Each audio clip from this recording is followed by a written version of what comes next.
یہ مینار ظلمت میں قندیل یار، زمیں کی دعا آسماں کی پکار، نشان ظہور امام زمان، نشان ظہور امام زمان۔ اعوذ باللہ من الشیطان الرجیم، بسم اللہ الرحمن الرحیم۔ ناظرین کرام، السلام علیکم ورحمۃ اللہ وبرکاتہ۔ معزز ناظرین، حضرت محمد مصطفیٰ صلی اللہ علیہ وسلم نے آنے والے مسیح موعود علیہ السلام کے متعلق جو پیشگوئیاں فرمائی تھیں، ان میں یہ بھی ذکر ملتا ہے کہ اذا بعث اللہ المسیح ابن مریم فینزل عند المنارۃ البیضاء شرقیہ دمشق، یعنی جب اللہ تعالیٰ مسیح عیسیٰ ابن مریم کو مبعوث فرمائے گا تو ان کا نزول ایک سفید مینارہ کے پاس ہوگا جو دمشق کے مشرق میں واقع ہوگا۔ ناظرین، تاریخ شاہد ہے کہ جب حضرت صلی اللہ علیہ وسلم یہ پیشگوئی فرما رہے تھے، اس وقت دمشق میں کوئی سفید منارہ موجود نہیں تھا۔ جتنے منارے تعمیر ہوئے ہیں وہ بہت بعد میں ہوئے ہیں۔ ناظرین، منارہ کا لفظ نور سے ماخوذ ہے۔ المنارہ البیضاء، سفید منارہ کا ایک مفہوم یہ بھی تھا کہ امت محمدیہ صلی اللہ علیہ وسلم میں اللہ تعالیٰ جس مسیح کو بھیجے گا، اس کے پیش کردہ دین اسلام کی صداقت کے اظہار کے لیے نورانی اور روشن دلائل کے سامنے باطل مذاہب کے تاریک دلائل محو ہو جائیں گے۔ سعید الفطرت احباب گواہ ہیں کہ حضرت اقدس مرزا غلام احمد صاحب قادیانی علیہ السلام کی بعثت کے ذریعے اللہ تعالیٰ نے حضرت صلی اللہ علیہ وسلم کی زبان مبارک سے نکلا ہوا ایک ایک حرف پورا کر دیا۔ آپ علیہ السلام کی کتب، تحریرات، ملفوظات، مکتوبات، اشتہارات شاہد ہیں کہ آپ علیہ السلام نے مذاہب باطلہ کے تاریک دلائل کا نورانی دلائل سے رد فرمایا۔ اس پیشگوئی کو ظاہری طور پر پورا کرنے کے لیے بھی حضرت اقدس مسیح موعود علیہ السلام نے منارۃ البیضاء تعمیر کرنے کی تحریک فرمائی۔ اس عنوان پر روشنی ڈالنے کے لیے ہمارے ساتھ محترم مولانا محمد حمید کوثر صاحب شامل گفتگو ہیں۔ محترم مولانا صاحب کا میں پروگرام میں خیر مقدم کرتا ہوں۔ سب سے پہلے گفتگو کا آغاز کرتے ہوئے آپ سے درخواست ہے کہ حضور صلی اللہ علیہ وسلم کی منارۃ المسیح کے بارے میں جو پیشگوئی ہے، اس کا کیا مفہوم ہے؟ قبل اس کے کہ منارۃ المسیح کی تفصیل اور تاریخ بتائی جائے، یہ بتانا ضروری ہے کہ جو پیشگوئیاں ہوتی ہیں اس میں بعض الفاظ وہ اخفاء کا پہلو رکھتے ہیں، اور اس میں امتحان مقصود ہوتا ہے کہ اس زمانے کے لوگ اس کو کس طرح سے پہچانتے ہیں۔ مثال کے طور پہ جب سیدنا حضرت یسوع مسیح علیہ السلام تشریف لائے، ان کی بعثت ہوئی، تو یہود نے ان سے سب سے بڑا سوال یہی کیا تھا کہ ہم یہ دیکھتے ہیں کہ ہمارے روایات میں لکھا ہے کہ ایلیا نبی آئے گا، اس کے بعد مسیح نازل ہوگا، اور اس کے بعد وہ عظیم نبی آئے گا، تو یہ بتا تو کون ہے؟ تو مسیح علیہ السلام نے کہا میں مسیح ہوں۔ تو ان کا سوال تھا پھر ایلیا کہاں ہے؟ تو مسیح علیہ السلام نے جواب دیا تھا یہ یوحنا، جس کو یحییٰ کہا جاتا ہے، یہ ایلیا کا مثیل ہے، یہی ہے وہ جس نے آنا تھا۔ انہوں نے انکار کر دیا تھا۔ انہوں نے کہا تھا ہمارے روایات میں لکھا ہے کہ ایلیا آسمان پر گیا ہے، وہ آئے گا، یہ تو تم اور کوئی بات بتا رہے ہو۔ بہت کم تھے جنہوں نے ایمان لایا، اکثر نے انکار کر دیا۔ سیدنا حضرت محمد مصطفیٰ صلی اللہ علیہ وسلم نے حضرت مسیح موعود کے بارے میں جو پیشگوئیاں فرمائی ہیں، اس میں بھی اخفاء کا پہلو ہے، اس میں تشبیہ کا پہلو ہے، اس میں استعارہ ہے۔ ان ساروں کو ملحوظ رکھ کے اس کے اوپر غور کرنا ہوتا ہے۔ اب یہ جو پیشگوئی ابھی آپ نے پڑھی کہ وہ دمشق کے مشرقی جانب سفید مینارے پر ان کا نزول ہوگا، بظاہر یہ الفاظ پڑھنے سے ایسا معلوم ہوتا ہے کہ وہ دمشق میں کوئی سفید مینارہ ہے، اس کے پاس ان کا نزول ہوگا۔ لیکن جب سیدنا حضرت محمد مصطفیٰ صلی اللہ علیہ وسلم کا عہد مبارک تھا، دمشق میں ایسا کوئی سفید مینارہ نہیں تھا۔ یہ بھی ایک تشبیہی پیشگوئی تھی، اس کی تعویل، اس کی تفسیر اور اس کی شرح کی ضرورت ہے۔ اب مسیح نازل ہوگا۔ نزول کا لفظ کسی معزز شخص کے لیے کہا جاتا ہے، جیسے گھر کو ہم کہتے ہیں منزل، نزیل اترنے والا مہمان، اسی طرح یہاں یہ نزول کے معنی۔ اب ایک لفظ جو بہت بڑی غلط فہمی پیدا کرتا ہے وہ ہے دمشق کا لفظ، اور وہ بھی شرقی دمشق۔ اس کے بارے میں بھی سمجھنا ضروری ہے۔ ابھی میں نے عرض کیا کہ پیشگوئیوں میں اخفاء کا پہلو، مترادفات ہوتے ہیں، تشبیہات ہوتی ہیں جس سے مفہوم سمجھا جاتا ہے، اور اس کی مثال یہ ہے کہ صحیح بخاری کی حدیث ہے، کیف انتم اذا نزل عیسی ابن مریم فیکم، ایک یوشک ان ینزل فیکم ابن مریم حکما عدلا یکسر الصلیب و یقتل الخنزیر، کہ خدا کی قسم مسیح ابن مریم نازل ہوگا۔ یہ پہلا مسیح ابن مریم نہیں، وہ فوت ہو چکے ہیں، یہ دوسرے ابن مریم جو کہ امت محمدیہ میں ابن مریم بھی استعارہ اور تشبیہ کے لیے استعمال کیا جا رہا ہے۔ وہ نازل ہوں گے، وہ حکم ہوں گے، عدل ہوں گے۔ فَيَكْسِرُ الصَّلِيبَ، وہ صلیب توڑیں گے۔ وَيَقْتُلُ الْخِنْزِيرَ، اور خنزیر کو قتل کریں گے۔ اگر قتل خنزیر اور کسر صلیب کو آپ ظاہر پہ لیں گے، کیا یہ ایک نبی کے شایان شان ہے کہ وہ اس لیے آئے کہ مجھے ہتھوڑا دو، میں صلیبیں توڑوں، کسر صلیب کروں؟ فَيَكْسِرُ الصَّلِيبَ، کیونکہ محمد صلی اللہ علیہ وسلم نے یہ فرمایا تھا، میں تو انہی الفاظ کو پکڑ کے بیٹھوں گا، فَيَكْسِرُ الصَّلِيبَ، مجھ کو دو، میں تو ہتھوڑے سے صلیب توڑوں گا۔ یہ تو مذاق خیز بات ہو جائے گی۔ اسی طرح یقتل الخنزیر، کیا وہ اس لیے آئے گا؟ وہ کہے گا کہ مجھے پھر کوئی تلوار دو، میں جا کے خنزیر قتل کر رہا، پھر وہ نبی اس لیے آئے گا؟ اس طرح آتا ہے۔ مطلب یہ ہے کہ خنزیر کے معنی کچھ اور ہیں اور صلیب کے معنی کچھ اور ہے۔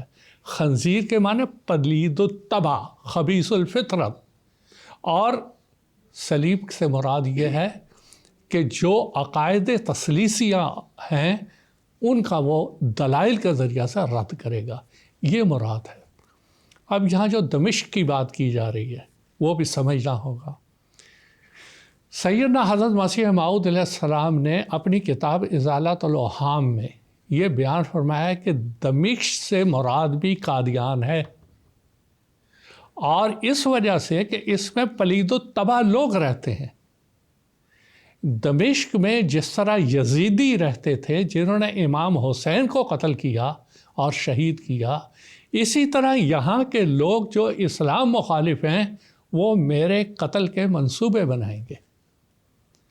تشبیہی لحاظ سے قادیان کو دمشق کہا گیا، جیسا کہ میں ابھی مثال دے چکا، کہ اور بھی ایک مثال دے دیتا ہوں۔ مثال کے طور پہ بخاری کی حدیث ہے، رسول کریم صلی اللہ علیہ وسلم نے خواب میں دیکھا کہ میں مکہ سے ہجرت کر رہا ہوں ایک ایسی زمین میں جس میں کہ کھجور وغیرہ کے درخت ہیں۔ فَذَهَبَ وَحْلِي أَنَّهَا الْيَمَامَةُ أَوِ الْحَجَرُ، میرا خیال اس طرف گیا کہ یہ یمامہ اس سے مراد ہو سکتا ہے یا حجر ہو سکتا ہے، تو میں بعد میں یہ واضح ہوا کہ اس سے مراد تو یثرب تھا۔ بعین ہی جب رسول کے ساتھ دمشق فرما رہے ہیں تو دمشق سے ایک مناسبت کی وجہ سے، جیسے مثال کے طور پہ آپ کہتے ہیں کہ فلاں انسان جو ہے زید شیر ہے، شیر جانور مراد نہیں ہوتا بلکہ اس سے بہادری مقصود ہوتی ہے، تو دمشق سے مراد بعض تشبیہات، کہ یہاں کے بعض لوگ اور خود آپ کے خاندان کے لوگ وہ آپ کو اسی طرح شہید کرنا چاہتے تھے جیسے امام حسین رضی اللہ تعالیٰ عنہ۔ اور رسول کریم صلی اللہ علیہ وسلم کی جو وہ پیشگوئی تھی کہ وہ دمشق کے مشرقی جانب سفید مینارے پر ان کا نزول ہوگا، وہ بعین ہی پوری ہوئی اور وہ تشبیہی رنگ میں تھی،